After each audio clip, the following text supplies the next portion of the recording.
तो hello everyone. तो आप सभी लोग आरआरबी एएलपी यानी कि री एग्जाम सीबीएटी अगर आपका है तो कौन कौन सी बातें ध्यान रखनी है और री एग्जाम कब होगा या फिर टी स्कोर क्या रह सकता है। वैसे आपको पता है कि टी स्कोर तो आपका री एग्जाम में बढ़ेगा या पहले वाले बच्चों का बढ़ेगा, और मेमोरी चेंज होगी कि नहीं होगी, ये सारी बातें हम इस छोटी सी वीडियो में आपसे डिस्कस करेंगे।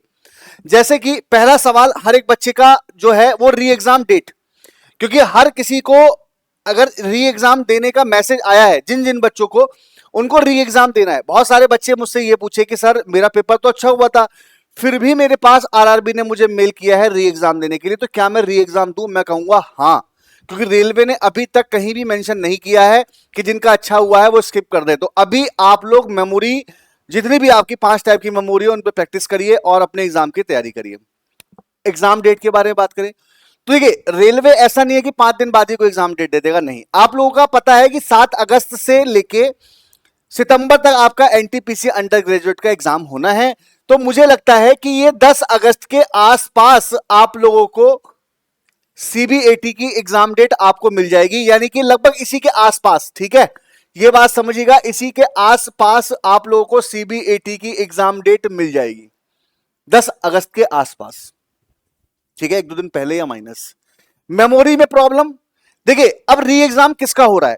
तो री एग्जाम उन्हीं का हो रहा है जिनको मेमोरी में प्रॉब्लम हुई थी। जैसे बहुत सारे बच्चे ये कह रहे थे कि सर मेरी मेमोरी स्टार्ट हुई, जैसे मैंने 2 मिनट देखा, मैं करने गया, मेरी मेमोरी बंद हो गया, मेरे शटडाउन, मेरा मॉनिटर एकदम शटडाउन हो गया, फिर बाद में खुली। तो मुझे लगता है कि ज्यादातर उन्हीं बच्चों को इन्होंने री एग्जाम के लिए कॉल किया है, यानी कि उन बच्चों को कॉल नहीं किया जिनका बाद में शटडाउन हुआ, जिनके माउस में प्रॉब्लम थी, उनको नहीं है। जहां तक मेरे पास इंफॉर्मेशन आई है वो री एग्जाम उन्हीं का ले रहे हैं जिनको मेमोरी में प्रॉब्लम थी। अब टी स्कोर, टी स्कोर के लिए थोड़ा समझिए, यहां पे 2 टाइप के बच्चे आपके एग्जाम एएलपी में हो जाएंगे। अब आपको देखिए, एएलपी में आपके एक तो वो बच्चे हो गए जो 15 जुलाई को आपका पेपर दिए थे, ठीक है, और एक वो बच्चे हो जाएंगे जो री एग्जाम देंगे।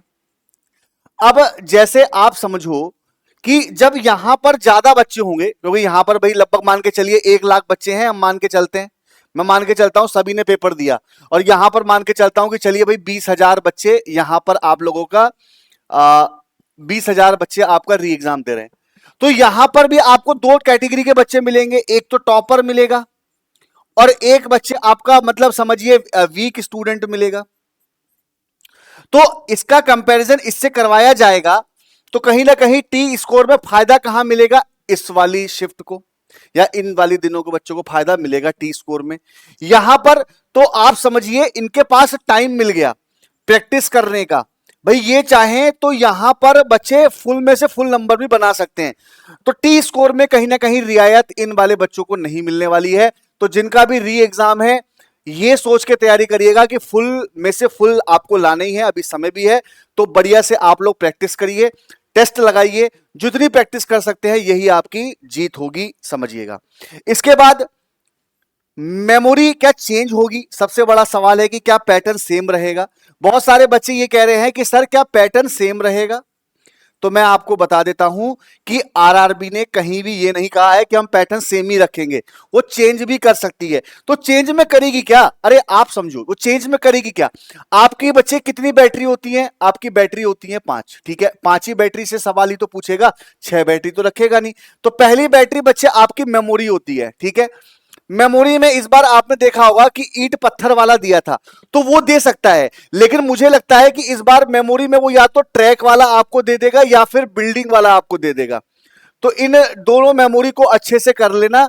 मुझे जो लगता है वो ट्रैक और मेमोरी, ये दोनों मुझे ज्यादा लग रही है कि इस बार दे सकता है मेमोरी में, क्योंकि थोड़ा सा चेंज करेगा ना भाई, तो मेमोरी में ये दे सकता है। अब डेप्थ परसेप्शन में बच्चे हम लोगों को यानी आप लोगों को क्या मिला था? हिडन क्यूब मिला था। तो इस बार बच्चे आप लोग ब्रिक्स वाले जरूर क्वेश्चन के देख कर चले जाना, अच्छे से प्रैक्टिस कर लेना। मुझे लगता है कि इस बार ब्रिक्स वाले सवाल ज्यादातर आपको देखने को मिल जाएंगे। अब मेमोरी में मुझे ऐसा लगता है कि इस बार फाइंड 6 और फाइंड 9 आपको मिल सकता है। फाइंड 6 या फाइंड 9 आपको मिलने के चांसेस है, या फिर यस और नो वाला आपको देखने को मिल जाएगा। तो इनको अच्छे से देख लीजिएगा, ठीक है। और मुझे जो लगता है सर्किल में आपका बच्चे, जैसे सर्किल होता था ना ऐसे वाला, ठीक है, सर्किल डायरेक्शन, ठीक है। तो मुझे लगता है कि इस टाइप के क्वेश्चन आपको ज्यादातर देखने को मिल सकते हैं।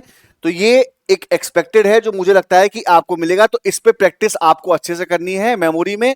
ब्रिक्स वाले पे सवाल आपको देखने हैं, ठीक है, और फाइंड यस और नो, और आपका 6 और 9, और एक सर्किल वाला।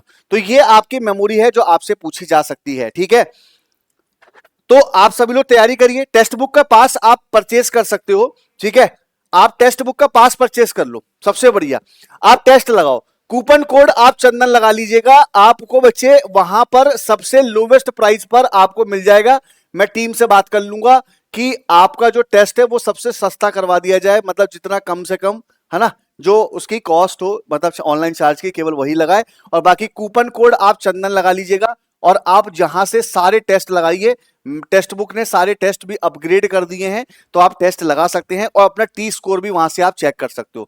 सबसे बड़ी बात होती है कि जहां आप टेस्ट लगाओ वहां पे आपका टी स्कोर दिखाई दे, और यहाँ पर लाखों बच्चे यहाँ पे एंट्री भी हैं, और मुझे लगता है जितने बच्चे री एग्जाम देंगे वो ज्यादातर टेक्स्ट बुक का टेस्ट भी लगाएंगे, ठीक है।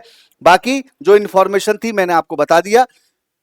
कोई भी और इन्फॉर्मेशन आती है मैं आपके साथ आके आपसे मिलता हूं, ठीक है। Thank you so much, bye bye, take care.